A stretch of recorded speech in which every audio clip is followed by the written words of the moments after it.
আপনারা যারা অ্যান্ড্রয়েড ব্যবহার করেন নিশ্চয়ই মাঝে মাঝে এমন অ্যাড দেখে বিরক্ত হন যেগুলি হুটহাট ভিডিও এসে বিরক্ত করে। আজকে আমি আপনাদের এমন কিছু উপায় দেখাবো যার মাধ্যমে আপনি অ্যাড বন্ধ করতে পারবেন। সুতরাং বিজ্ঞাপন বন্ধ করতে হলে আপনাদের তিনটা জায়গায় নজর রাখতে হবে। 1. Mobile settings, 2. Google account settings, 3. Third party app বা ব্রাউজার। গুগল অ্যাডস সেটিং থেকে বন্ধ করুন।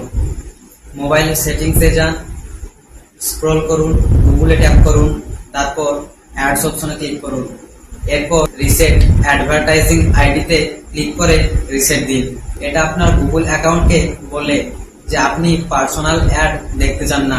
ক্রোম ব্রাউজার ব্যবহারকারীদের জন্য ক্রোম খুলুন, উপরে থ্রি ডটে ক্লিক করুন, সেটিংসে ট্যাপ করুন, সাইট সেটিংস, তারপর পপ আপ অ্যান্ড রিডাইরেক্টস ব্লক করে দিন।